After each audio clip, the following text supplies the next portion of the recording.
समय के साथ गांव की जिंदगी फिर से सामान्य हो गई।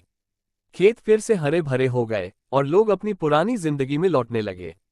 राघव अब भी अपनी बंसी बजाता था, लेकिन अब उसकी धुनों में पहले जैसा दर्द नहीं था। उसके सुरों में एक शांत स्वीकार्यता थी, जैसे उसने अपने प्यार को समझ लिया था और उसे अपने जीवन का हिस्सा बना लिया था। आराधना भी अपनी शादीशुदा जिंदगी में रमने की कोशिश कर रही थी। विवेक उसे खुश रखने की हर संभव कोशिश करता, लेकिन आराधना का मन हमेशा कहीं और अटका रहता। एक दिन विवेक ने उससे पूछा, तुम खुश तो हो ना?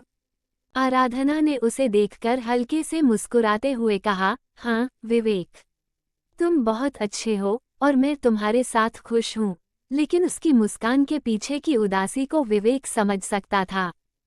विवेक एक समझदार और संवेदनशील इंसान था। उसने महसूस किया कि आराधना के दिल में कोई और छिपा था। एक दिन उसने हिम्मत जुटाकर आराधना से पूछा, क्या तुम्हारे दिल में कोई और है? आराधना थोड़ी घबरा गई, पर उसने सच बोलने का फैसला किया। उसने धीमी आवाज में कहा, हाँ राघव, लेकिन ये प्यार अब अतीत का हिस्सा है। मैं जानती हूँ कि मेरी जिम्मेदारी तुम्हारे साथ है और मैं उसे निभा रही हूँ। विवेक ने उसकी आंखों में देखा और कहा, मैं जानता हूं कि मैं तुम्हारे दिल को पूरी तरह से नहीं जीत पाया, लेकिन मैं चाहता हूं कि तुम अपने दिल की सुने। अगर तुम्हें कभी राघव से मिलना हो या उसे कुछ कहना हो तो मत रुको। मैं तुम्हारे फैसले का सम्मान करूंगा। विवेक के शब्दों ने आराधना को गहरी सोच में डाल दिया। उसने सोचा कि शायद अब उसे राघव से आखिरी बार मिलकर बात करनी चाहिए, ताकि वह भी अपने दिल की बात कह सके और दोनों अपने जीवन में आगे बढ़ सकें। एक शाम जब सूरज ढल रहा था और गांव में शांति फैली थी, आराधना राघव के पास गई। राघव नदी किनारे अपनी बंसी बजा रहा था। उसने आराधना को देखा और हल्का सा मुस्कुराया। आराधना ने पास जाकर कहा, राघव, क्या तुम्हें कभी यह महसूस हुआ कि हम दोनों ने जो किया वो सही? राघव ने गहरी सांस ली और बोला, शायद सही और गलत के बारे में सोचना अब बेकार है।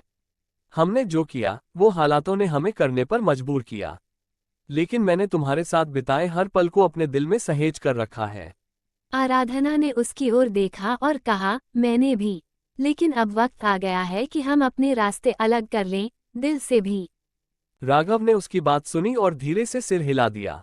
उसने कहा, हाँ, शायद यही सही है।